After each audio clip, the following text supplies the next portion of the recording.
Bueno, muy buenas tardes. ¿Cómo están?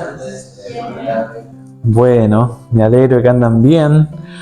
Una alegría poder compartir con ustedes el mensajito de esta tarde.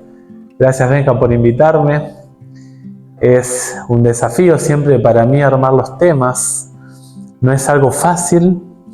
Uno disfruta de predicar, uno disfruta de expandir el Evangelio, pero es un desafío, porque hay que preparar los contenidos, estudiar, ¿verdad? Pero uno lo hace gozoso porque no hay mejor libro que la palabra de Dios. Y en esta tarde, Benja me pidió un tema que justamente abarca la unidad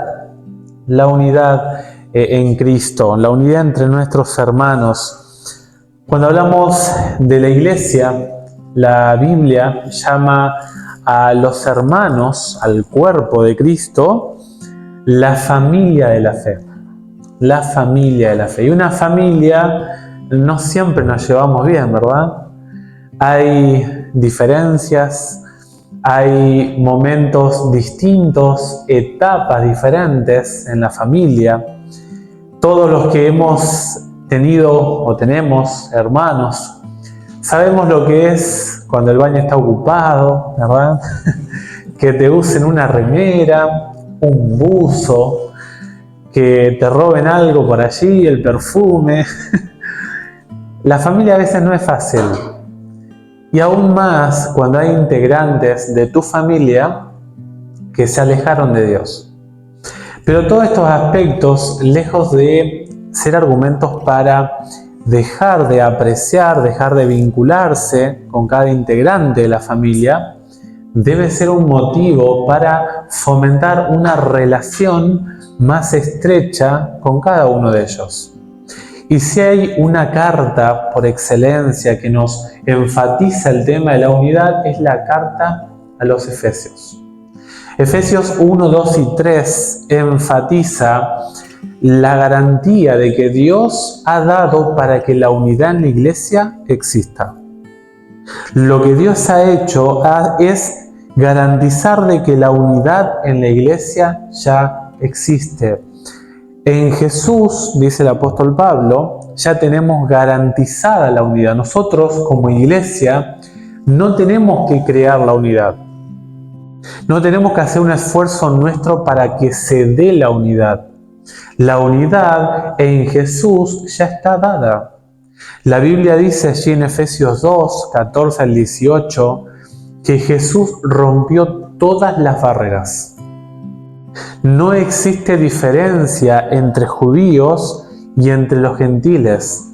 Aquellos que estaban lejos, los gentiles, y aquellos que estaban cerca, los judíos, ahora en Jesús ese muro de separación, todo ese sistema legalista que habían levantado los judíos, en Jesús es derrumbado. Por lo tanto, nosotros, cuando miramos el tema de la unidad, no tenemos que, como integrantes de la familia de Dios, de la iglesia, forzar a crear la unidad, sino que la unidad ya está garantizada por lo que hizo y ha hecho el Señor Jesús. Y es muy interesante que nosotros en el capítulo 4, si me acompañan, Efesios 4, tenemos la parte práctica. Efesios 1, 2 y 3, Dios hizo lo más difícil. Dios nos hace un llamado, Dios nos hace una invitación y Dios nos entrega un legado. Ahora en el capítulo 4, nosotros tenemos que poner en práctica el proyecto de Dios. Y allí vienen los capítulos 4, 5 y 6. Es la vida práctica en la unidad en la persona de Cristo Jesús. Fíjense en lo que dicen los versículos 1 y 2. Efesios 4, 1 y 2. Yo pues, preso en el Señor, os ruego que andéis como es digno de la vocación con que fuisteis llamados, con toda humildad y mansedumbre, soportando con paciencia los unos a los otros en amor. Fíjense ustedes que cuando el apóstol Pablo habla acerca de la dignidad de pertenecer al cuerpo de Cristo, dice que nosotros tenemos que andar. El andar, el apóstol Pablo ya en el capítulo 2 habló acerca de que el andar no es simplemente tener un rótulo de cristiano, cristiana, de soy adventista, sino que es un estilo de vida. El andar tiene que ver con hacer de la vida cristiana un diario vivir. No es simplemente un día a la semana, no es el martes de noche o cuando me ven mis hermanos, mis hermanas, sino que el llamado que hace Dios es que nosotros andemos, caminemos, y el término que utiliza el apóstol Pablo aquí es los peripateos. Eran una escuela filosófica de Aristóteles. Es el término griego tiene que ver con la forma de aprender de esta escuela. ¿Saben cómo aprendían los peripateos? Aprendían caminando. Y ellos iban atrás del maestro escuchando las enseñanzas, ¿no? Este grupo de filósofos aprendía en la dinámica del movimiento corporal. El apóstol Pablo nos está diciendo que nosotros tenemos que caminar, movernos, ser dinámicos a la hora de seguir al Señor Jesús. El llamado que nosotros tenemos, fíjense en cuál es: con toda humildad y mansedumbre, soportándoos con paciencia los unos a los otros. Fíjense en que la unidad tiene que ver con ser pacientes y soportarse unos con otros. Y eso es algo sumamente difícil. Porque fíjense que estas dos palabras dice soportándose con paciencia. Soportar es alguien que lleva un sufrimiento por otro. Y hoy el ser humano es tan egoísta que no derrama una lágrima por el otro. Si te puedo hacer un daño y está a mi alcance, te lo voy a hacer. Y ni que hablar cuando hablamos de las relaciones rotas entre los seres humanos. El apóstol Pablo nos está llamando a sufrir, entregar o padecer dolor por el hermano. Y luego también habla de paciencia. Paciencia es pasar por alto una ofensa. A veces somos tan sensibles que decimos, este me miró mal. ¿Viste el tono que usó? A veces somos tan poco pacientes en la iglesia y nos olvidamos que Dios, dice el apóstol Pablo, ha decidido pasar por alto el pecado de la humanidad. Nosotros no podemos pasar por alto un pecado de un hermano y Dios tiene que lidiar con nuestra pecaminosidad hace centenares de siglos. O sea, la unidad requiere entrega. La unidad requiere un esfuerzo personal, individual. Jesús ya la garantizó, pero yo tengo descrito en la palabra la forma en que debe ser mi conducta gracias a lo que Cristo ya garantizó. Con paciencia y soportándonos. Un aspecto de la unidad es el contenido doctrinal. ¿Por qué nosotros nos congregamos acá en la iglesia adventista? Porque tenemos una doctrina. Y cuando hablamos de un cuerpo doctrinal, estamos hablando de un contenido, de un argumento, en este caso, cuando hablamos de la Biblia, teológico en común. ¿Qué significa esto? Agarras un libro de matemática y el libro de matemática no te habla de los verbos, de los adverbios, de los sustantivos. Tiene subdivisiones en capítulos, pero tiene una armonía temática. Cuando hablamos de doctrina, es que nosotros compartimos contenido acerca de Dios totalmente armonioso. Yo me identifico con esa congregación porque estudia y comparte la verdad bíblica como está en la palabra de Dios. Fíjense ustedes ahí en los versículos 4, dice, un solo cuerpo, un solo espíritu, como fuisteis también llamados en una misma esperanza de vuestra vocación, un solo Señor, una sola fe, un solo bautismo, un solo Dios y Padre de todos, el cual es sobre todos, por todos y en todos. Fíjense en todos los uno que dice el apóstol Pablo, son 7. Y nosotros cuando nos unimos tenemos que entender de que toda la familia de Dios está relacionada con la iglesia de Cristo. No es que cuando te casás solamente te casás con la mujer o el hombre que está a tu lado, te casás con toda la familia.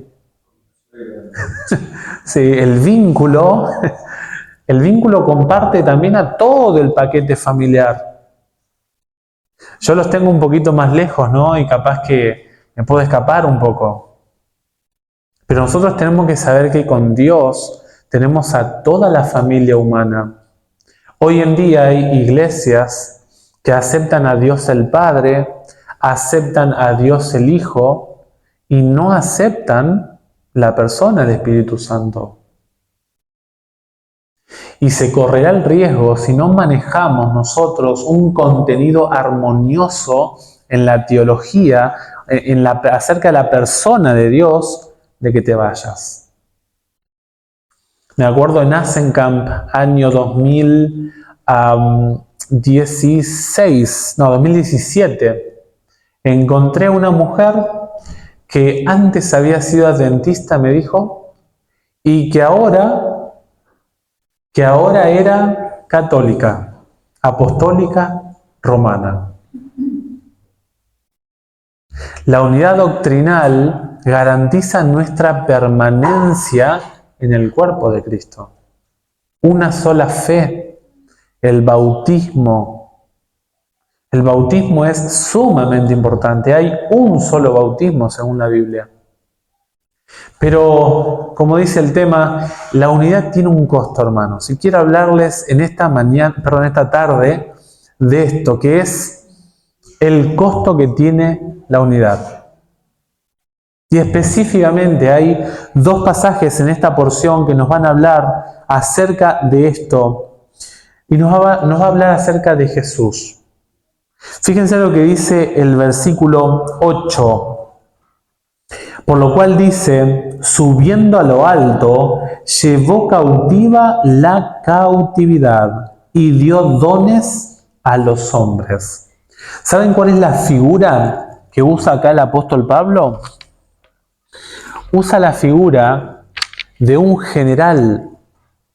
En las ciudades antiguas, saben que el general victorioso repartía el botín con todos los de su pueblo. Todo lo que había conseguido de los enemigos lo compartía con su pueblo. La figura que usa el apóstol Pablo es de Jesús como un conquistador que ha ganado una batalla y tiene lacerada su piel, tiene cicatrices y llega como un gran conquistador a las alturas. Y cuando su sacrificio es aceptado en el cielo, se garantiza ahora el descenso del Espíritu Santo en plenitud. En Hechos 2.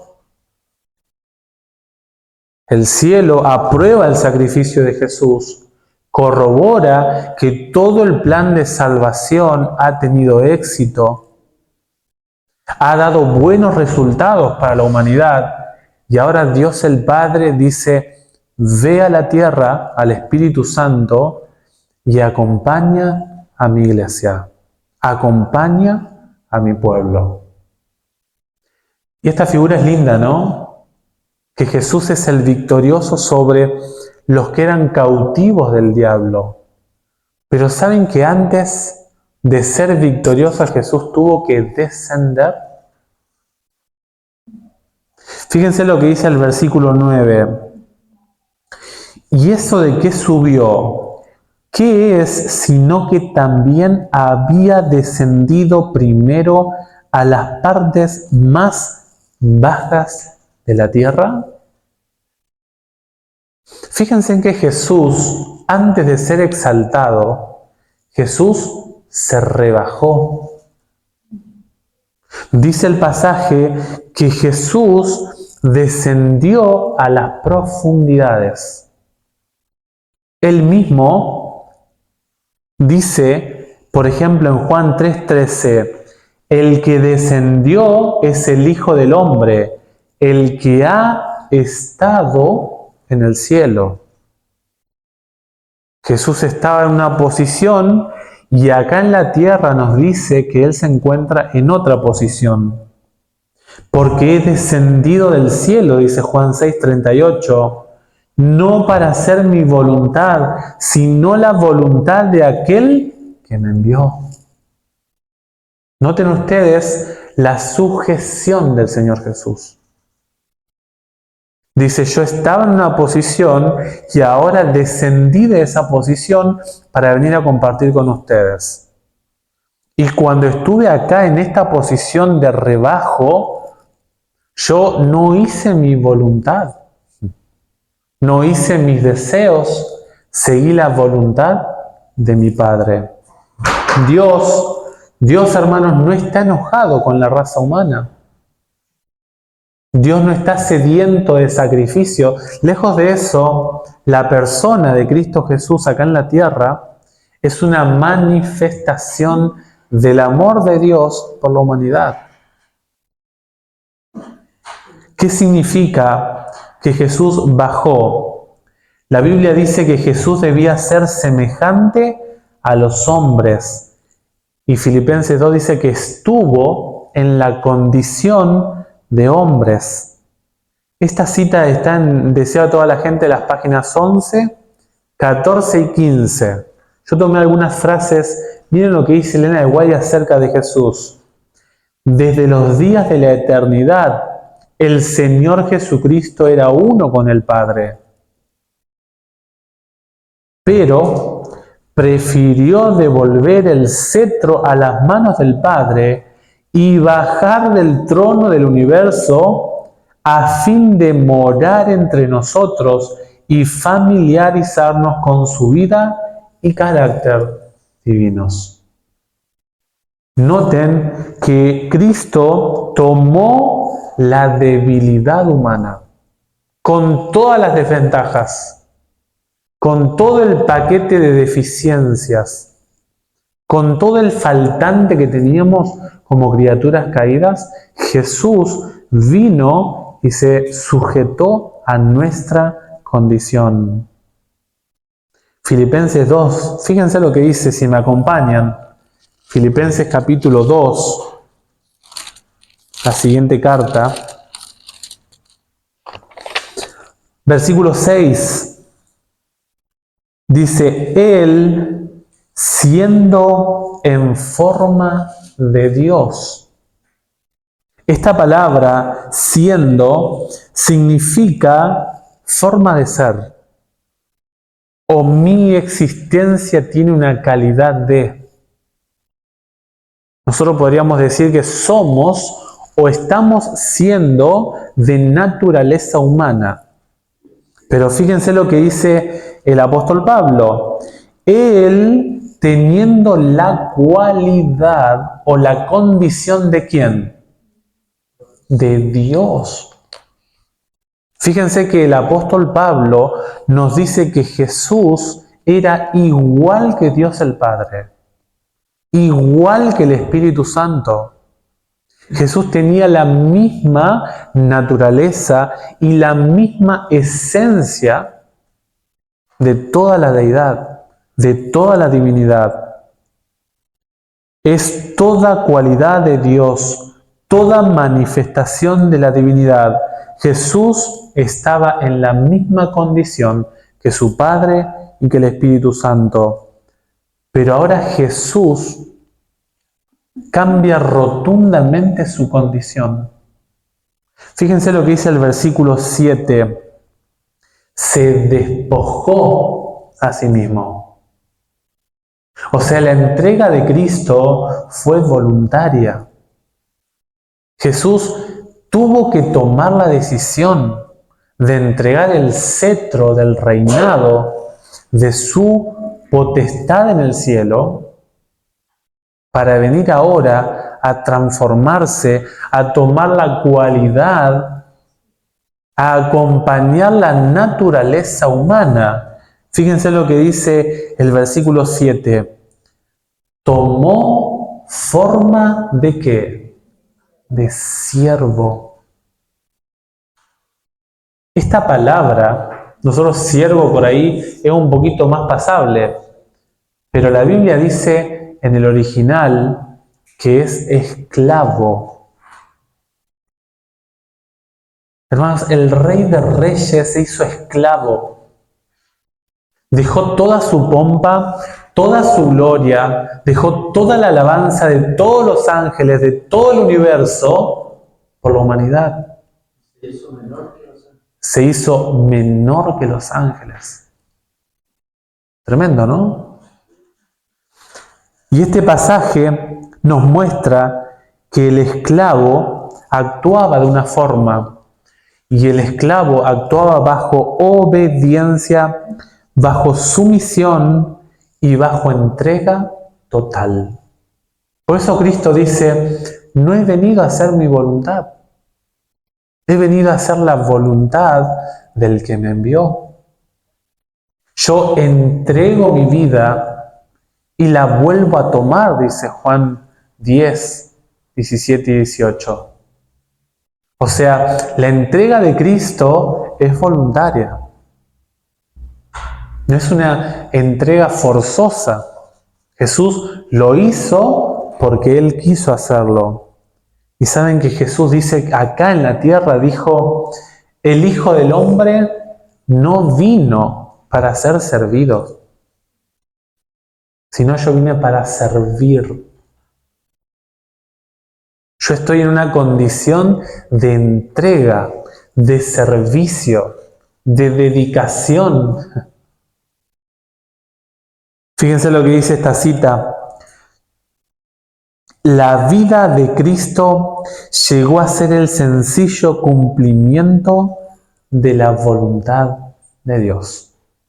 Todo lo que hacía Cristo, todo el actuar de Cristo, era la voluntad de Dios. Y saben que nosotros tenemos ahora que mirar a Jesús para mantener la unidad. Así como Él se humilló, así como Él se rebajó de condición, lo mismo pasa entre tu hermano y vos. Allá Filipenses 2:12 dice, por tanto, como Jesús hizo tal entrega, se rebajó a tal punto. Miren lo que dice el versículo 8. Dice que tomó la condición nuestra, la humanidad.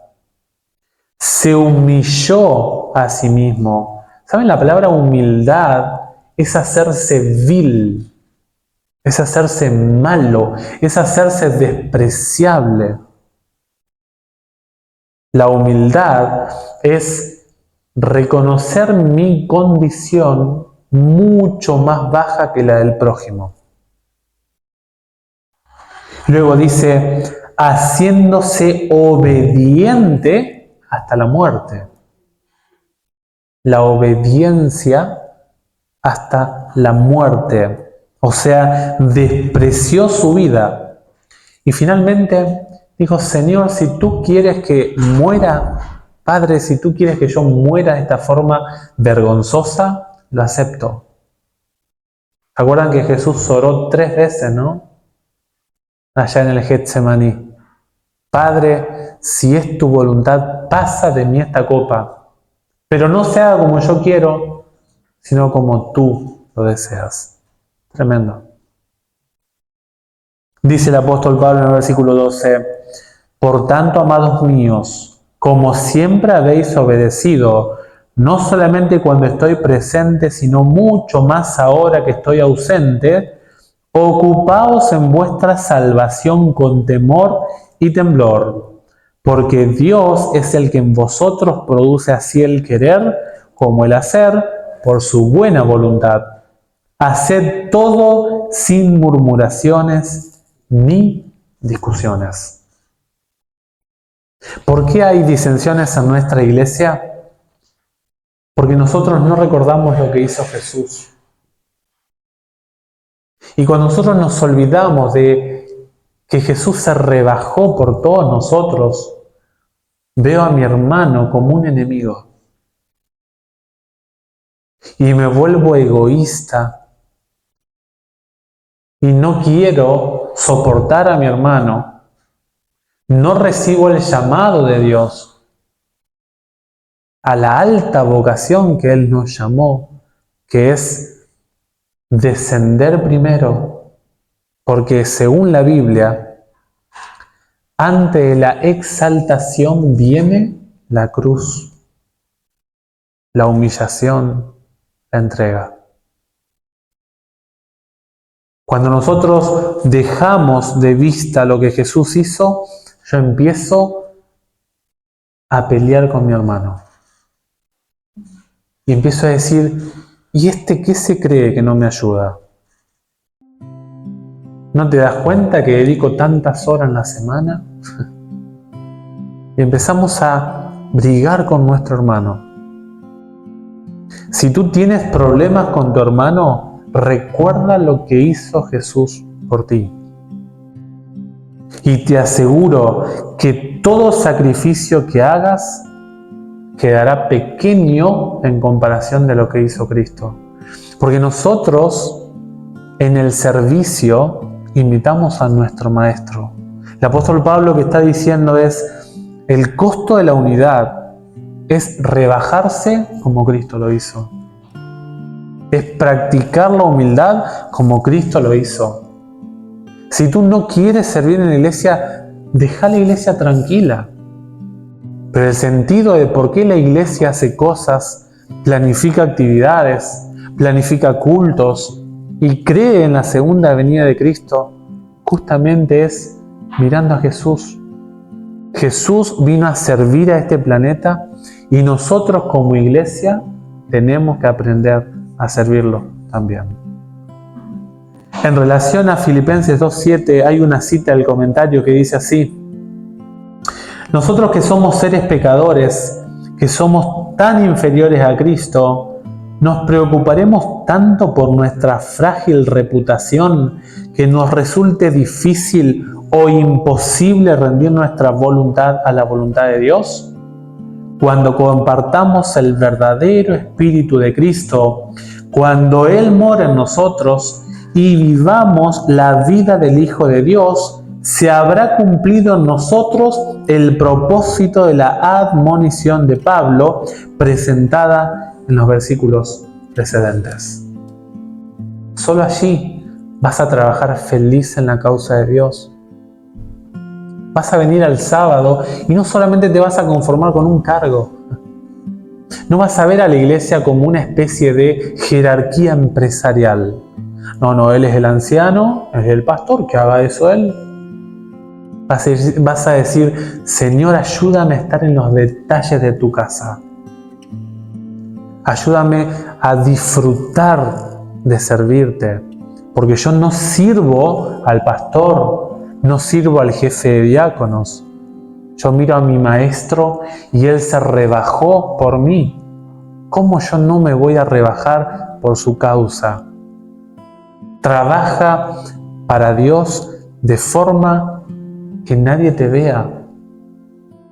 Solamente si estás en crisis con tu servicio a Dios, solamente mira a Cristo.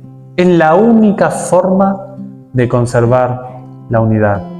De lo contrario, el orgullo nuestro va a fracturar a la iglesia.